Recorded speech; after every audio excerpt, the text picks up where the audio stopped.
All right, greetings, everyone. We are live. We are live again. Dynasty Mirror search for Huru, and the Kala. The Kala is in Liberia.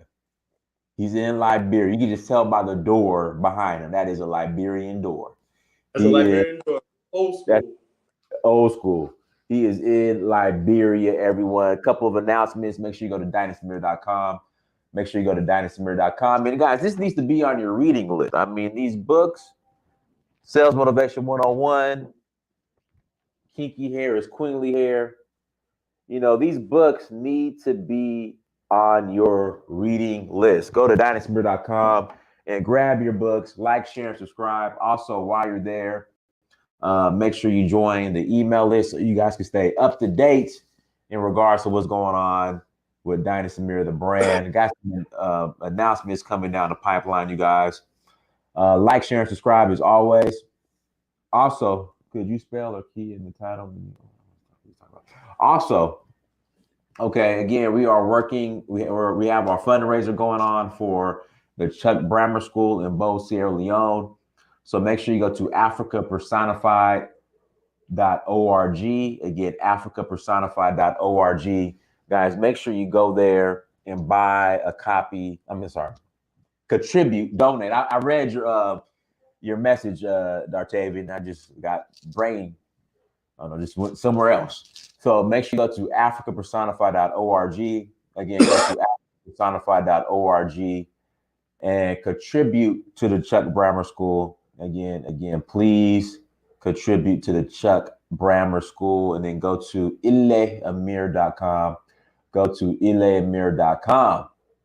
Without further ado, we have the Kala on with us live from Liberia. Now, the Kala arrives to Liberia, immediately leaves the airport and starts throwing up Virginia blood gang signs. You know, he set tripping in Liberia. Deadly clown. Kala turned into a deadly clown in Liberia. Yeah, I was like, well, it was actually an A sign, A sign, A, Okay. All right. So, Kala, how's it been? Now, you tell us the experience, man. Liberia. Tell us the experience. Let me tell you, man. When I was, first of all, I was determined to get on this, make this trip, right?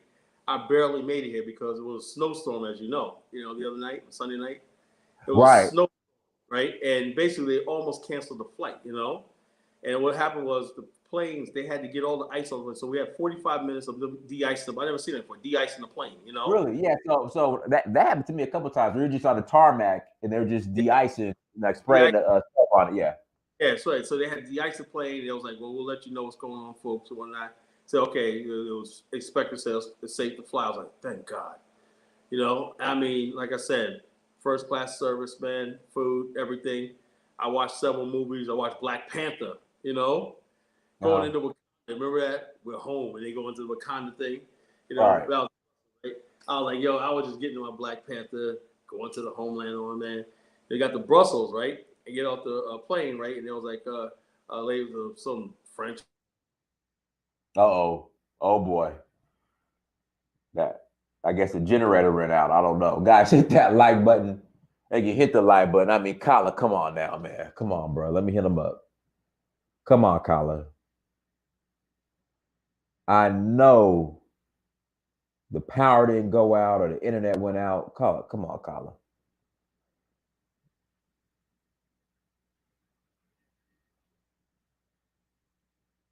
Kala. Dang, man. We're just getting good, man. Kala's in Liberia. Kala's in Liberia, everyone. Okay. What happened? What happened? I had a power surge, something like that. Power went out. Sometimes places the power went out.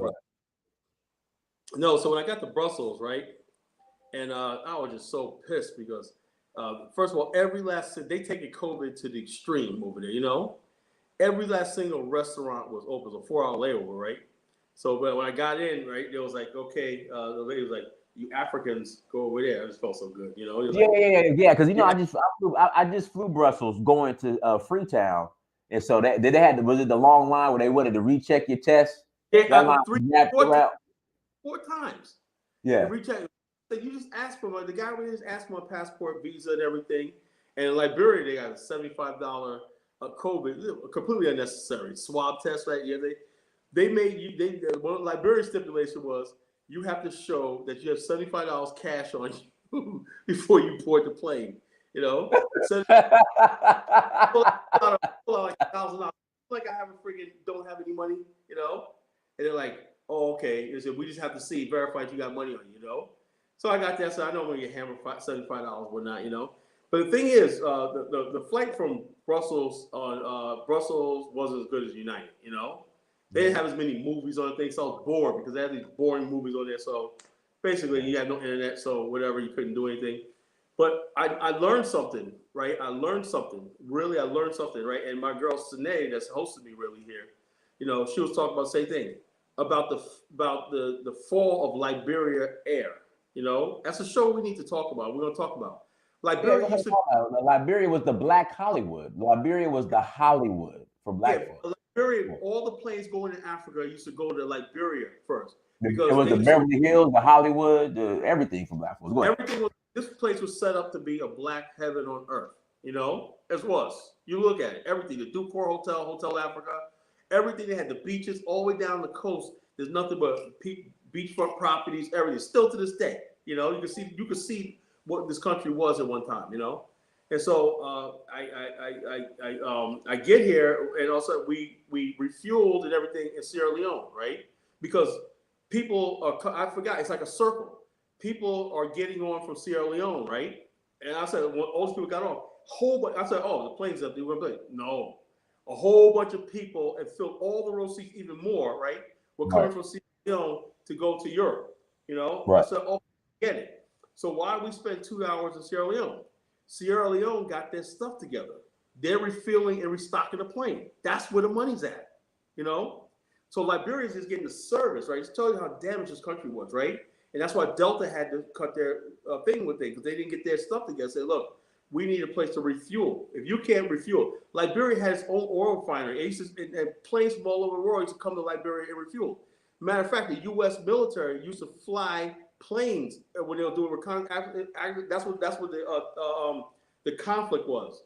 The Tolbert administration said we don't want the U.S. flying planes because they're making war in Angola and the Congo, right? So the United States was sending their aircraft into Liberia, refueling without the government's permission. And so this was a Cold War. They felt they had to, they really had to get Africa to grow. And key was controlling Liberia. And Liberia's like, we're a sovereign country. We don't owe the United States everything. There's a myth that's going around. My brother Ross, we was talking about that tonight, you know, last night. And he was like, man, I saw this white boy on YouTube talk about the American influence in Liberia. Did you see that white boy that goes around Africa? And he said he has a video out called, he made it like 2 years ago. He said, yeah, you see all American architecture, American this. I'm like, that Masonic temple that I put up today was built by black hands. Right. If you look at Liberia, right, on Snapper Hill, right, and where the old, did you see that old, that gun, what do they call it, howitzer that still points out? That the Crown Hill and all that stuff like that. If you look at what it would take to build stone on top of that hill and fortify that, right? That was built by black engineers in the 19th century. You look at where Liberia is, right, in Monrovia, you see houses down a cliff, right? And there's stone and the roads are right in the middle. I'm saying that's a miracle of architecture, you know, whoever designed that, you know? And so people looking like, oh, it's a failure. I said, I don't see cities, the basic infrastructure of Liberia needs help right now, right? It's rehabilitation. But if you look at the fundamental, what they built in that country, that's a city, it was freaking remarkable, the infrastructure and the architecture that they had at the time, you know? And so, what about Sierra Leone? I've seen a lot of Sierra Leoneans getting on the plane, right? Doing the cleaning jobs, right? They clean the planes, everything, that's jobs, that's opportunity. They're restocking the plane because planes or aircraft, right? They have every place they go to. You got to restock food and stuff like that, you know, fuel and everything. I just learned today. My girl Sienna told me. She said we used to do that in the 70s. We used to we had people young Liberians that supplied the different planes that came in with everything from snacks to everything. You know, everybody came to Liberia for their food and everything. You know, Ghana and Nigeria didn't have that at the time. They said Liberia Air. Liberia had their own airline, Air Liberia. You know, and so I told these young brothers last night. I was talking to them. They said, "Yo, Kyler, brother, it's so hard here, so hard here, so hard." I said, "Bro," and after I got done with them, right, they were really, really encouraged. I said, "Look, man, let me tell you something, man. You know, a lot of people are starting to discover your country and everything." And I told them, I said, "Look, things are going to get better for you because unlike other parts of Africa, this country is actually free. You know, freedom comes with a price. You know, the suffering you go right now is what you do when you're a free country. A lot of countries can't. A lot of the French country, they can go to the French and get loans and infrastructure, and we'll pay it back, and they go back and forth and stuff like that. Liberia never took those sort of loans. Anything Liberia built was from its own penny, nickels, and dimes.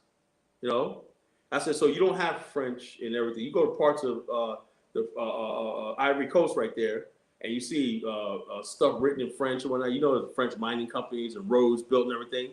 I said, and you see infrastructure in the interior. I said, man, the average African, he just walks around, just doesn't even know who that belongs to. He don't know that's his own country, you know, that these multinationals are mining gold and mining whatever like that and everything. You don't see that in Liberia. You know, you don't see that. You don't see, you see a lot of foreigners own a lot of business and everything, but they're paying rent. You know, they're paying rent. They're definitely paying rent. You can't own land if you're not black in this country. You know, so, but I told these young brothers, I said, look, man, let me tell you something. I said, look, what I just told you tonight, you spread the word. I said, look, you want to, and they said, look, yeah, these politicians don't care about it. I said, look what you have. You have House of Representatives, senators got 10-year terms. When you give somebody 10 years, you might as well just say, stay in power forever. They're not going to do anything for you. But if they do that every 2 years, they're going to be out in the street. You know, don't you think they're going to listen to you? Right. So the Constitution has to be changed, you know? That's the next great move for Liberia. The presidency should be 4 years, right? The Senate should be 4 years, right? And the House should be 2 years. The House is representative is where the people, you know, look at the United States. The House is where the finances is set. The ways and means is set. So it derives directly from the populace. That's it. The Senate is supposed to be the vanguard of that mob. Mob means in America, every 2 years, the Senate, House of Representatives flip, where Congressman in, Congressman out. Except in the black community, where the congressman is a lifetime achievement award, you know? And black congressmen are the only ones that stay in Congress for 80 years, you know, and never get put it out. In the white community, when they vote people you can say the wrong thing, next thing you're out. But in black America, we got these entrenched politicians that stay there forever. And same thing in Africa. The worst thing that happened to the black race, I believe, is the modern black political class. You know, the modern black political class, they preach democracy, but they really about nepotism, and they're really about their own self thing, and they always want to pass the buck and pass the blame on someone else, right? As long as we get focused on the white man and everything, okay. If the white man is causing the problems, he's a problem. Why don't we elect him? Why do we need you for? I need you need us to go to the white man and do all this negotiation. We don't need you. Why are we electing you for? Why do you have a job? Why does Al Sharpton have a job? What's his purpose? See, the white people still playing this role where all over the world, they only want to deal with a handful of Negroes around the world. They're chosen type. And those people purport to speak for the masses, even in the age of social media, right? Because they control the mainstream media, the means, the publications and everything like that, right? They could take a nobody and say, hey, Rufus, you want to be a black leader? Well, okay, boss. And put them up on the thing, polish them up, all right? This is Rufus, blah, blah, blah, blah, blah. You know, he's now the black spokesman for black people. And black people, you know, I'm not willing. It doesn't matter. It does not matter. They know you are stupid enough to freaking follow anybody that they put in front of you because they know that's what you are, you know. But it was just a really experience driving on the streets, right? And It's breathtaking, man. Just basically seeing all this what I was reading about for many years, and seeing all the places, meeting the local people, and just kicking it with them and everything, and feeling for the first time in my life I'm at home. You know, I felt like I was at home, and I feel like I'm at home. I feel like, wow, this is what I've been searching for my whole entire life. A sense of belonging. People just treat you, just accept you. I didn't have to apologize. I didn't have to explain myself. They said, "Oh, you're from the States. Oh, welcome home." That's all they say. "Oh, you're from the States. Oh, yeah, welcome home." Not welcome to our home. They'd say, "Welcome home." This is your place. This is where you have. And I said, "I accept." And so I'm just like anybody. I hasn't gone to the continent yet. The first day you hear, you'll feel it. You'll feel like, wow. You're in your own land, you're in your own realm, your own aura. It's just, I just can't, I just, words can't describe. You just have to have this experience. It's something else. Shout out to shout out to Willa. Liberians, yeah. Liberians are a miracle sister. Liberians are fortunate. We own our land. And shout out to Dartavian, Big Crew, Kala. You are motivating my brother. Yeah, and who is this African? That's another thing. Yo, let me tell you something. I talk to all kinds of Liberians on the ground. This is what I'm saying about Liberians on the internet and Liberians here are two different things. Mm-hmm. The Liberians on the internet like to stir up a lot of trouble and talk about stuff like that. They don't want to hear no American Liberian, stuff like that.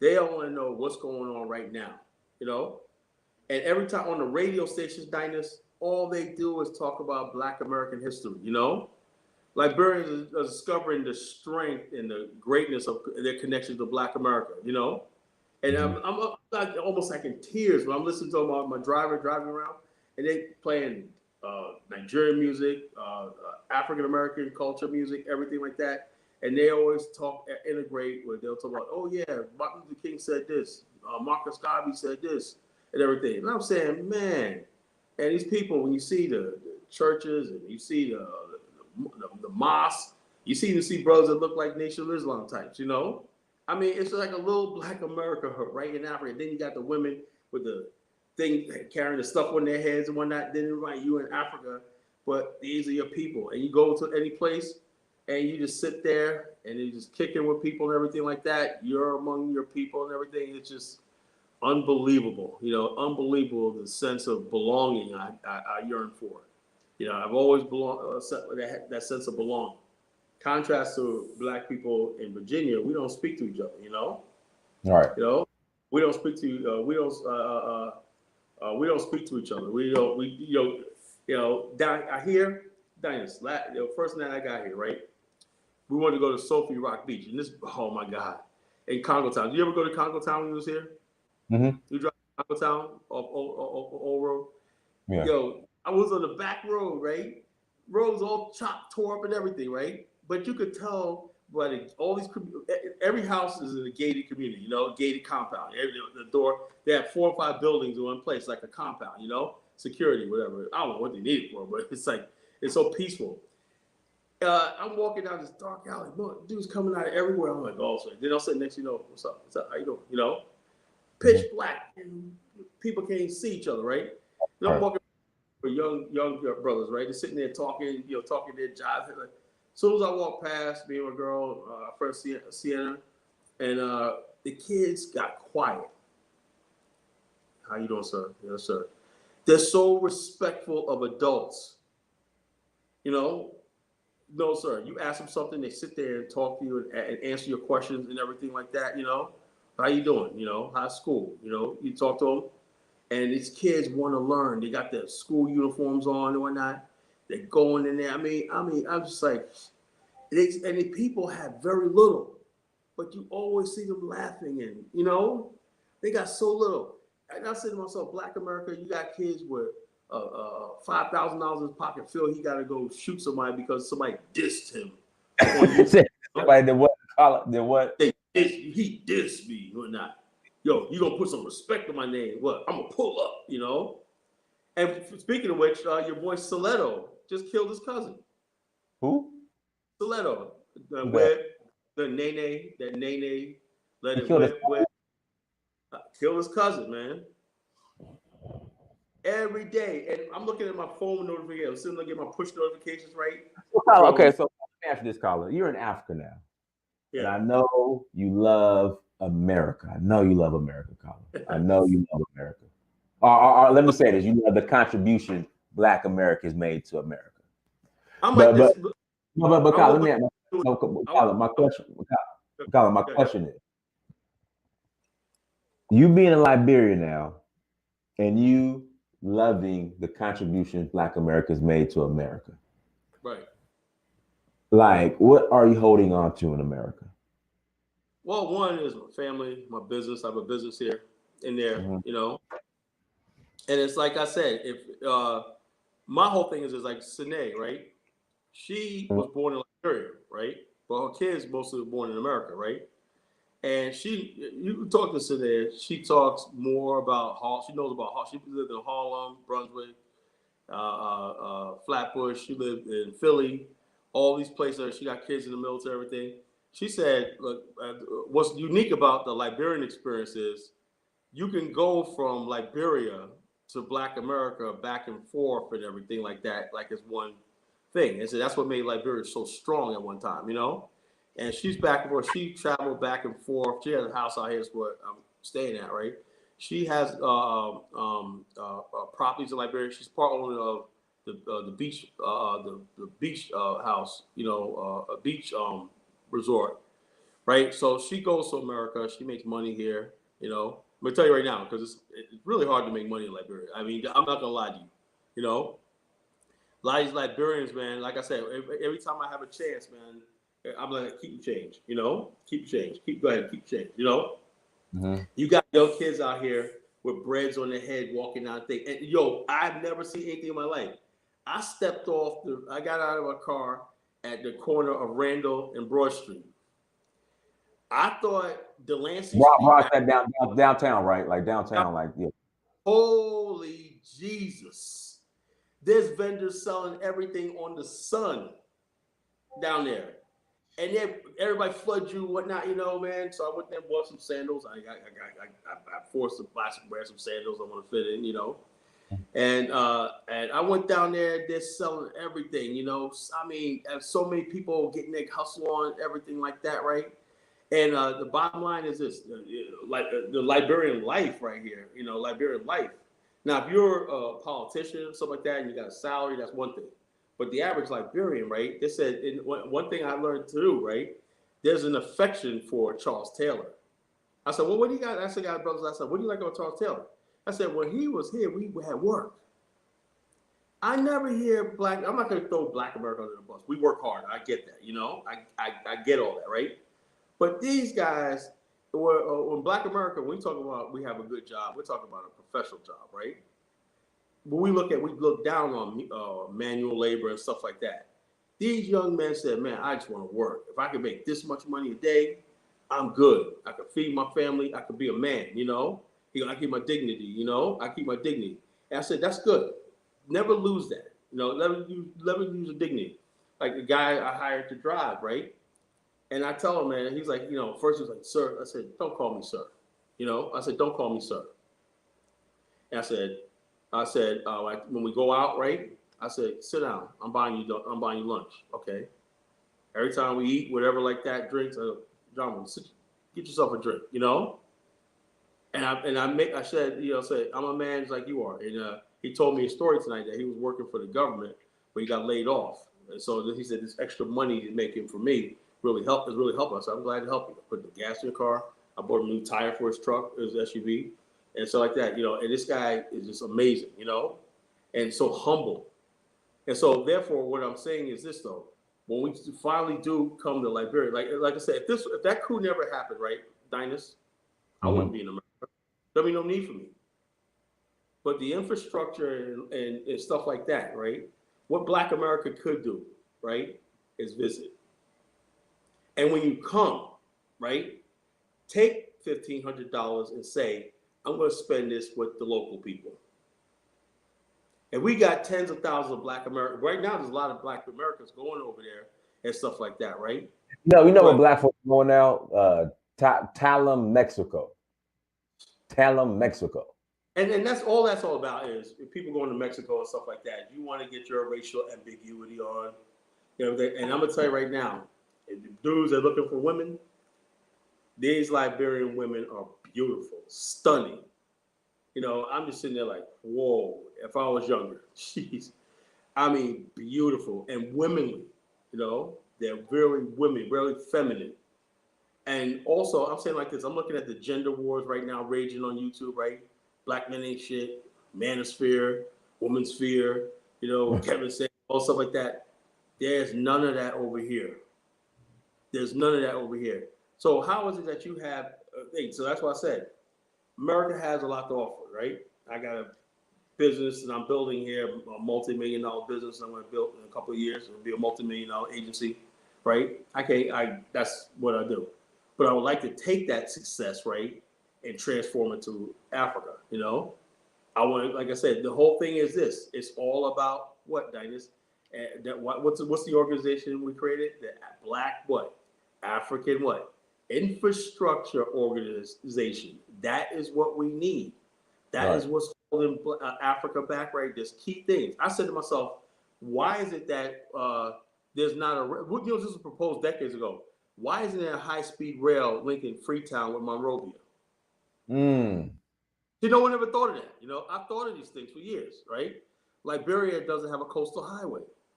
Liberia should have railways going into Guinea, right? It has one railway going from that Lamco built that goes from Guinea now, and the Indians, Ashar Mittal, rehab, and some rail lines go to the port and serves Guinea. But there should be several of those rail lines. Liberia has some navigable rivers, right? And the interior of Liberia, right, where Nimba is, the Nimba County is, I hope I can make my brother Naya didn't make it Liberia because his passport's stuck, right? I'm hoping to go to Nimba before I leave, you know, and go to Santa Quelle. But anyway, if you would look at that region right there, too much of Africa is too reliant on the coast, you know?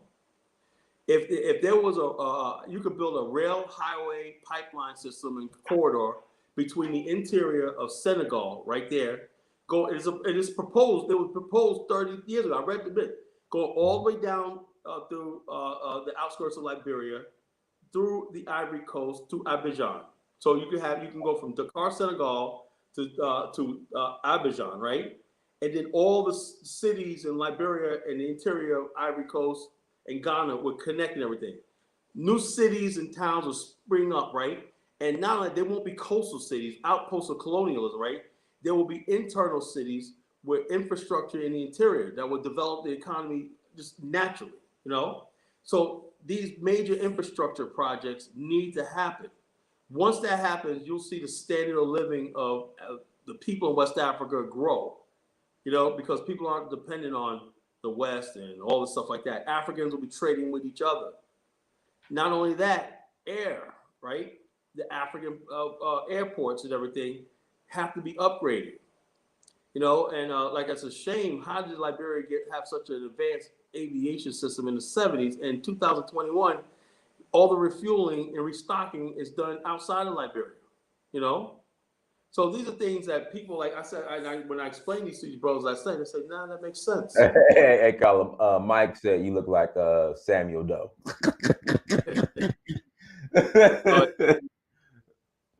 Yeah, well, whatever. I'll be Samuel, but I'm happy. I'll tell you that. I'm happy right now. I'm on the continent. I'd rather be here than over there, you know? So the bottom line, I'm having a time of my life and whatnot. I'm going to experience that a lot of people are never going to have, you know? I mean, and I wrote an article on Facebook. I said, in this land, I'm a king. In this land right here, so the very time I got off the airport, the greeting I got, the brothers coming to me and saying, welcome home, you know? I had like 10 brothers, right, come to me and just hug me and whatnot. Welcome home, welcome to Liberia, welcome home, you know? And the bottom line is this, and the respect I show for the people, whatnot, I don't really care about what people say anymore. I really don't. You know, it's, you know, I understand what my mission and my goal in life is, you know, and I said, look, you know, and these people are primed for a Pan-African revolution. They get it. You know, they get it. They realize that the reason why they're suffering is because of race. I don't think I see that in a lot of parts of Africa. They're delusional. They're thinking, oh, they go back and forth with this politician. No. There's a global system that's keeping the black race down. And it's almost to the point where I said this to somebody. I said, look, what if Liberia does get delivered, and it will? How would that look like? You know, it's almost like the black people, black race, we don't even know what that looks like, you know, being free. It's almost like we'll sabotage it to go back into bondage. We don't know what it's like to be free. We don't know what it's like that not to be oppressed. Mm-hmm. So the only natural state we know is oppression. And so what we do is when somebody does come along and says, figure it out, like Paul Kagame. You see all the hate Paul Kagame's getting, you know? Oh, look what he did in the Congo in the 90s. Blah, blah, blah. Look what he's doing now with his country. It doesn't matter. Paul Kagame's a dictator. Well, he's getting shit done, right? He's building. We always, and the people that's attacking Paul Kagame the most, right, are black Africans, you know? Why? Because they know that there's a lot of, they take their signals from the West. As soon as the West starts looking at somebody and don't like them because they can't use them on everything, the race traders, right? Some people we got in the chat room right now, you know, they follow these platforms and whatnot. They pretend to be Pan-Africanists, but they're all traders. And like I told these brothers out of Liberia, one day we're gonna have to deal with them, and it ain't gonna be pretty, right? They're gonna look at, they one day are gonna pay for their treachery, because all it is when you start rising and building, right? People would rather see the whole race suffer. So rather than them not being on top of it. If they're not the architects of it, they'd rather see it destroyed. All right. So that's why they sit in the friggin' UK, Canada, and all these people taking shots of what's going on the ground. I talk to these brothers on the ground in Africa, and they'll sound nothing like these fools we talk to on Facebook and stuff. It was somebody said, you said this on Facebook, because I'm dealing with fucking fuckboys and fools on Facebook. Here, I'm meeting real people. Met a brother today that got an organization, 5,000 members. Broke bread with this bro. We're cool. Mm-hmm. So I definitely want to build in this country. You know, I'm ramping up stuff. Hope I can see all the people I want to see. I just got invited to another organization tomorrow. I'm going to check out and everything like that. And like I said, pretty soon when I get my app for my website, and you could be have a mobile app. Pretty soon, there's no excuse why people can't go because you have download the app. We're gonna build this organization and we're gonna build this movement because we got momentum right now. You know, like you won't believe.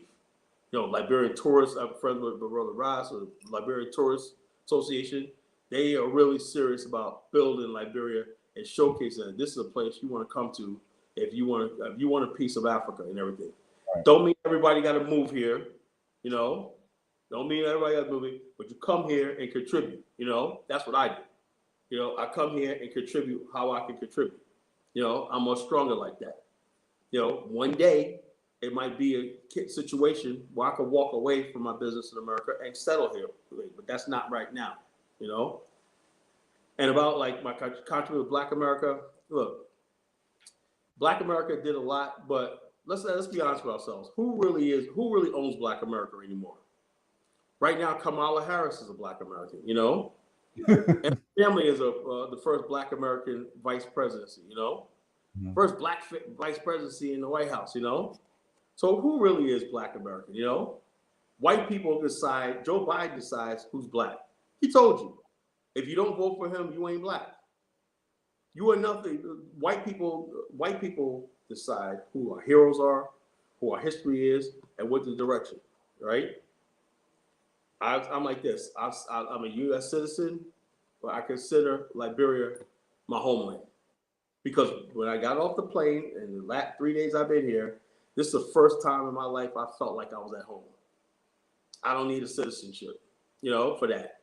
And like the one Liberian brother was telling me, they said, "You're a Black man from America. You're a Liberian. You can come here." Like I said, no.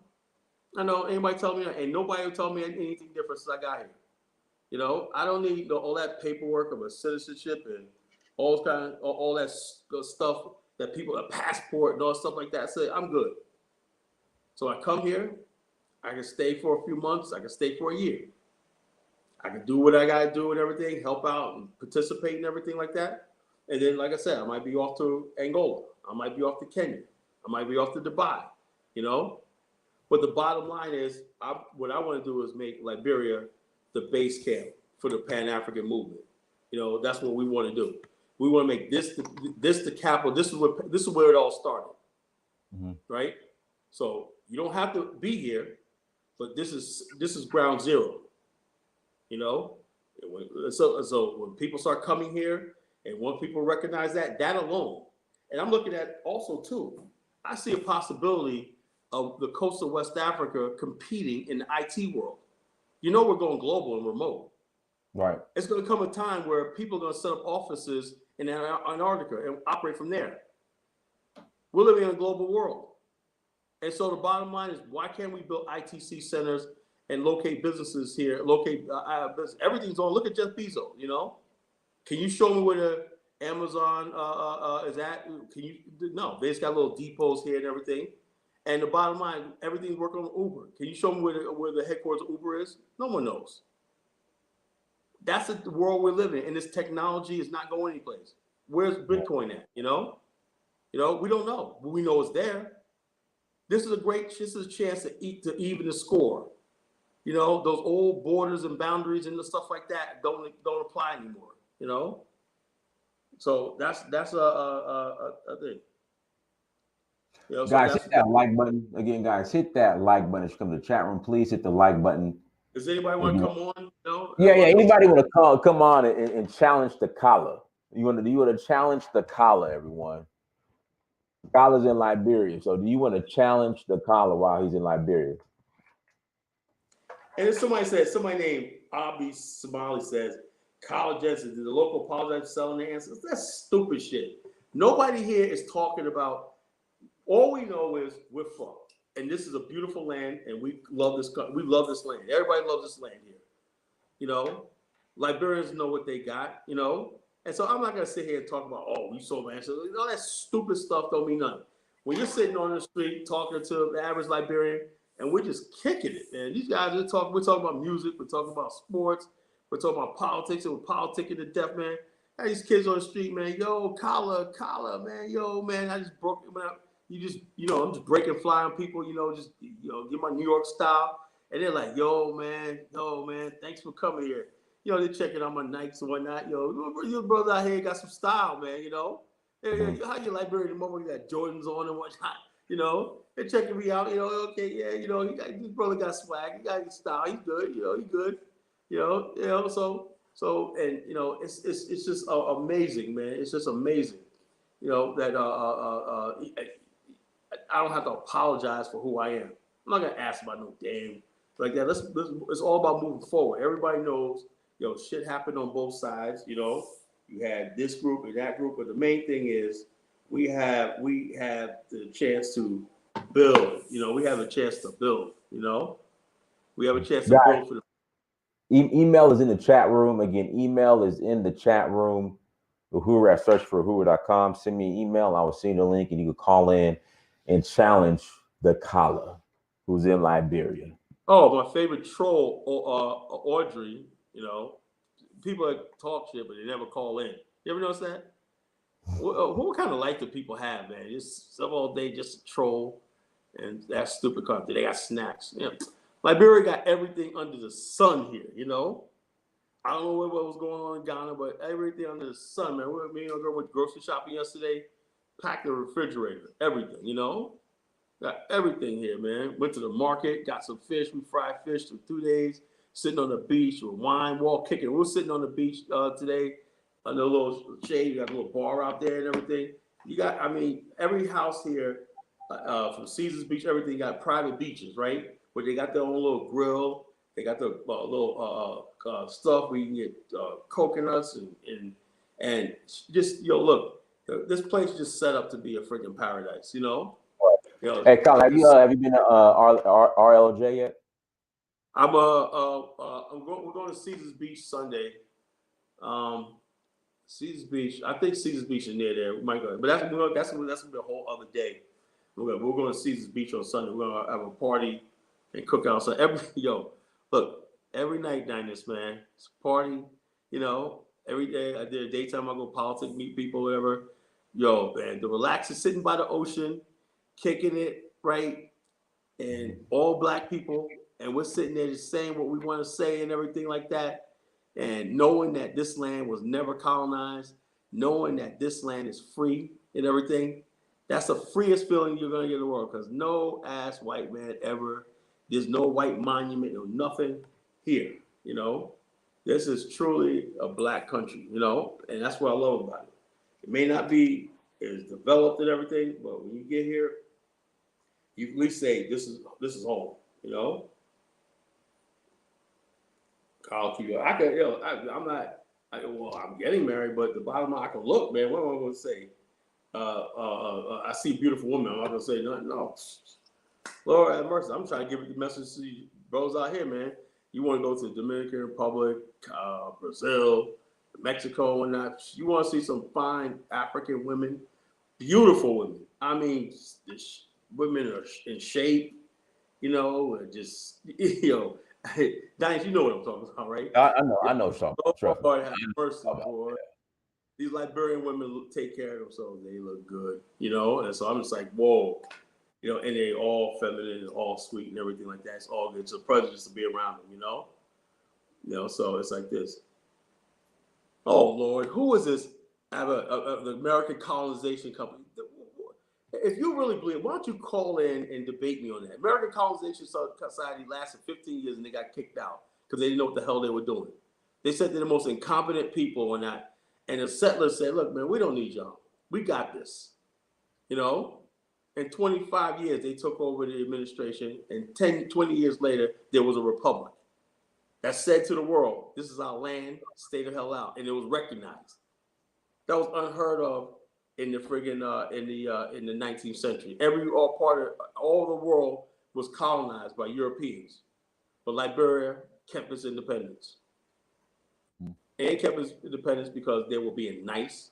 They kept its independence because Liberia had strong leaders, and they had a military that was going to go to war if they tried to step in Liberia. Oh, go ahead, Jesse. I'd be this clown. Just call the fuck in. You want to talk shit, Go ahead, Jesse. How's it going?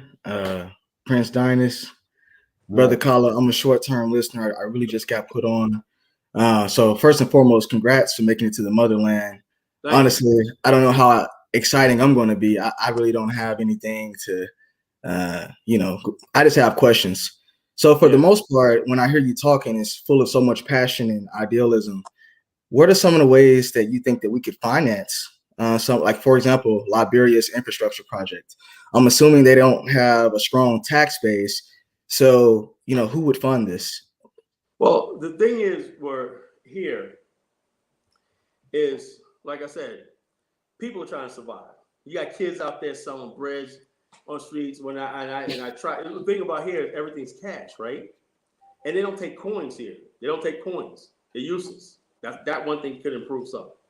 So I bought a stack of coins sitting on my dresser and I can't even use, The thing is here. Kind of like, go ahead. Sorry. Kind of another point, you speak of traders. So let's say, for example, Blaise Compaoré from Burkina Faso, who sold out Thomas Sankara in the early 80s, backed by the French. Even then, in that situation, Thomas Sankara, he ran into so many issues with financing a lot of those infrastructures. And a lot of it, they did, a lot of grassroots movements to, increase production of agriculture, to increase their exports. But ultimately, the IMF loans hung over their head. They didn't have enough international bankers and backers who trusted that they wouldn't default on the loans. So a lot of those issues. That was the 80s. We're living in a different world now. You don't need the IMF. So, and if you personally have something that you're working on, and for discretion reasons you don't want to share, I completely understand. But a lot of times when I'm in these spaces, kind of how my brain works is, who's going to finance this? How are we going to grow the West African middle class? You had a brother on Dynast who talked about value added to products, so like the raw materials, so taking the raw materials, converting it to something else before it leaves the land, and maybe that could help build a middle class. And even in here in the U.S., a lot of the infrastructure projects were paid for by the great generation, or I guess the parents of the great of the greatest generations, from their tax base, from their growing middle class. So what ideas do you brothers have on trying to grow a real middle class tax base that could fund some of these magnificent projects? Okay, well, let me say this, right? You're right about a tax base, right? But you got to understand something. Before you have a tax base, you have to have a tax people you can tax, right? Sierra Leone did a good job of taxing local vendors and stuff like that, right? Right now, Liberia, right? People are just trying to survive, so you can't really do that, right? You can't really do that. What can happen is if you modernize the several different sectors, right, and include this is the problem when people come to a country like Liberia and say what they want to invest, right? There's no stipulation of supply chain. So it's not like, okay, in general. Now this is changing in the agricultural sector because I'm friends with the Minister of Agriculture of Liberia. That's changing because Janine Cooper, right? If you go to my group on Facebook, the Association of African American, we were talking about Liberia agriculture is growing right now, and they're processing stuff to finished products. Pretty soon, Liberian wine, rice, products, palm oil, stuff like this is Liberian made right here, all going to be in the U.S., right? It's going to take some time. You got to understand something. The culture has to change, right? Yes, sir. We're living in a global society. You could have a warehouse full of this, right? Put it on Amazon, and you can get that stuff on shelves all over the world. But you have to have the mind to do it. A lot of our people on the continent don't have that mind yet. It's just like survival. The people who are supposed to be doing that, right? They mostly care about themselves, right? And you have a system in Liberia, which you have senators and congressmen that 10-year terms. That's no incentive to do anything for the people. Like I told these brothers last night, like, yo, we say do this, do this. That's all deaf ears. Once they get in office, right? They're trying to take care of themselves and eat. They're trying to get rich. Right? And not that it will be an excuse, but what if some of those leaders are just fearing the fate of so many African leaders like Thomas Sankara, as I mentioned earlier, where, hey, if we do too much too soon, we'll get killed. That doesn't really apply today. We cannot put that on Africa. That's another thing. People use, every time something's going around Africa, right? They'll say it's the West or the white man. The white man's Thanos, right? And we know that just like in Black America, right? 90% of the problems could be solved by ourselves. Yes, sir. Same thing in Africa, right? So when we started that scapegoat, the West, the West is dying. I saw this when I was in the Brussels airport, right? And it dawned on me. I said, why we have an EU? I've seen people speaking like 5 or 6 different languages working at the airport. I said, does any Belgian people work here? Then it dawned on me. Europe is growing older, right? That's why Europe needs these immigrants to come in here. They're siphoning off the best minds in Africa. That's what it is. They realize that they can't stay all white. So they have to turn Black people into Black Frenchmen. They have to turn UK people, Black people from Africa. Like when you see a Nigerian, you're just seeing a Black Englishman. He ain't an African. He's no offense with that, but they're Black Englishmen. I know the difference, right? And so I had a run-in with one on the airport about to smack them in Brussels, talking down to Africa and whatnot. He's from Sierra Leone, where Africans are stupid, blah blah blah. I'm like, excuse me, Cool. All right, I'm ready to go, brother. So my lasting question, as I do go, let's assume the best, brother. I mean, it seems like you and Dynast have like the best intentions for everything that you're doing, and your work is proving it.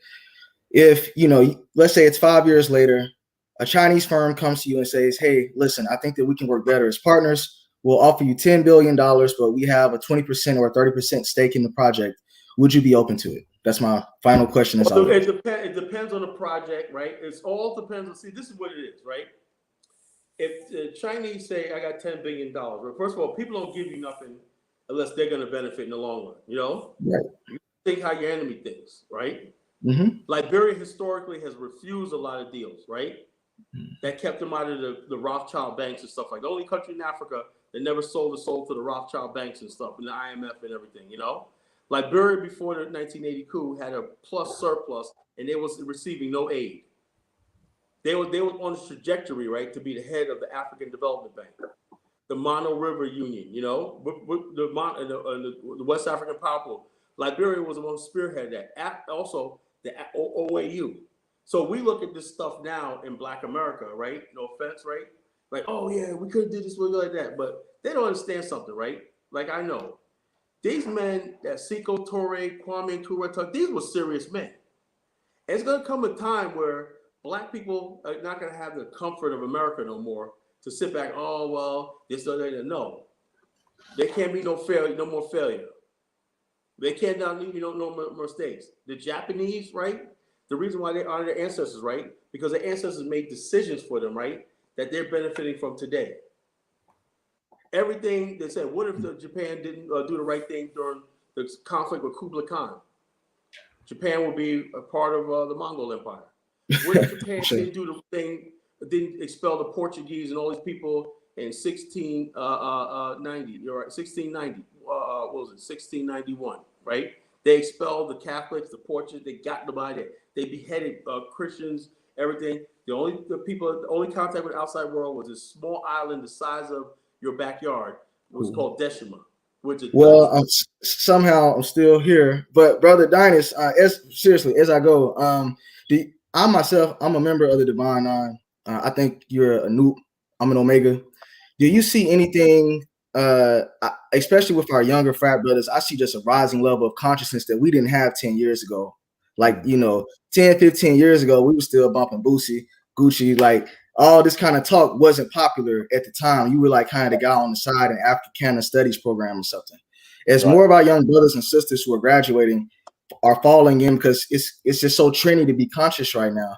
Do you have any programs that you're looking to roll out to bring in the Divine Nine into the Pan-Africanist, at least viewpoints, or culturally make them aware that this lane is available for them or us? I never really thought about it as far as from a Divine Nine level. Not necessarily as far as. And I only ask because typically these are our college educated brothers and sisters. A lot of times, a lot of us get good jobs coming out of some of the good. I went to Arkansas, I believe you went to Georgia. Right. A lot of these brothers and sisters in their mid 30s, early 40s, they may have more money in their bank accounts than maybe the average brother or sister on the street. And this is just, not one for one, but overall, this is like a way that a lot of Black people have gotten comfortably into the middle class. So it just seems like with them having maybe more access to capital, that would be a good group to target as well, as far as especially the younger members coming fresh out of college, to introduce them to this way of life and thinking about world affairs. That's it, brothers. I'm going to go. Y'all have a blessed one. No problem. All right, so what we'll do, Kyler, we'll go ahead and close out, man. Anything else you'd like to share in closing? Yeah, I'm just saying we'll do a couple more shows before I leave and whatnot, but as I get more information, I'll share with you. But yeah, thanks for everybody for showing up tonight, showing support. You haters out there, go to hell. I'm on the continent now, and not only that, I'm just on the continent, man. I'm just connecting, and it's unreal. Unreal. What's happening to me right now. Mm-hmm. So this is going to continue and everything like that, and nothing's going to stop me, and nothing's going to stop us. So get it through your thick heads. Like I said, this is destiny. What does Thanos say? Dread it, run from it. Destiny arrives all the same. Now it's here. The end is near. So, like I said, but the stuff I'm preaching, I'm not getting no rejection from the stuff I'm talking on the streets. I'm talking Liberian on the streets and this Pan-African. They're like, we hear you.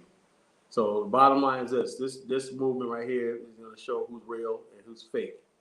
Because like I said, I'm not playing games. And the bottom line is this, if you really believe in Pan-Africanism and stuff like that, and want to leave all that other stuff alone and everything, this is a real, because it's not for us. It's for the future. future generations, we got to leave them with something to build on. You know, and I'm not going to sit by and let this opportunity, when I'm sitting on the plane with the Chinese coming in, they coming in with hazmat suits on. Like we started freaking, there's no Ebola case. Nobody's walking around with a mask here. Only time you got to wear a mask on the building.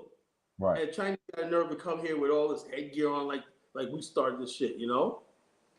Like, man, get the hell out of here. I'm saying white boys coming over here on a friggin' plane and whatnot, you know? You know, I'm like, what the fuck are y'all doing here? You know? I'm like, come on. But there's a lot of black Americans here, you know, and a lot of guy who owns a apartment building right next to us is a black American, African American guy.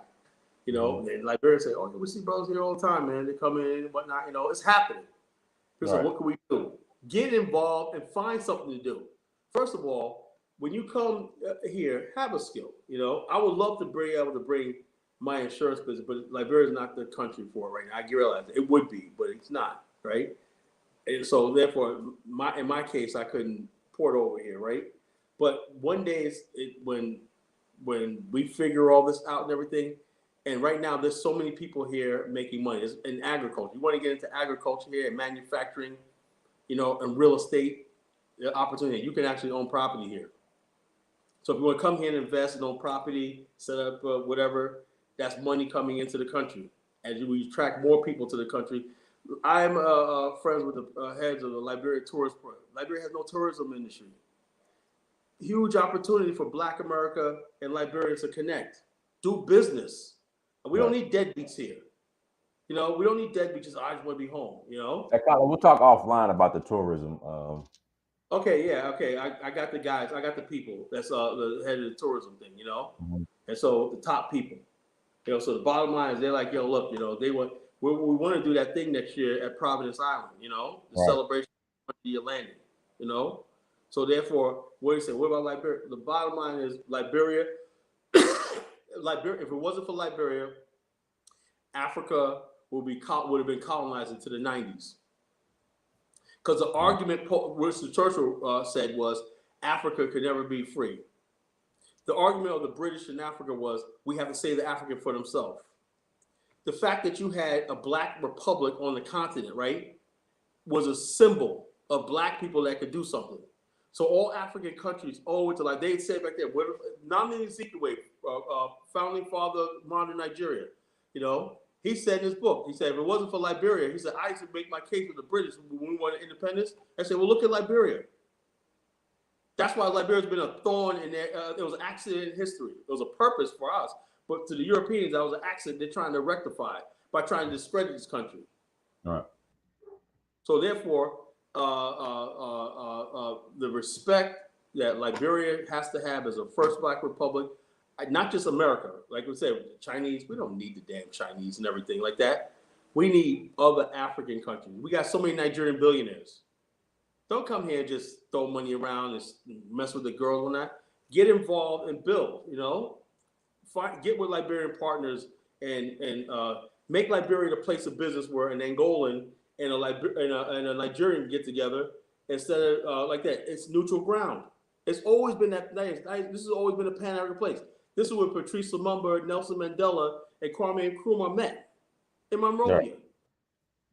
We want to get that back. It's this neutral place, you know. When you come here, we're not forget about all this stuff. We're all Black. We're Black Africa. That was a culture that created that. You know, so we have to get that. We can get to that point. We'll be free. All right, everyone. Thank you so much for joining. Like, share, and subscribe. Until next time, family. Dynasty Mirror, search for Huru. Peace. Peace.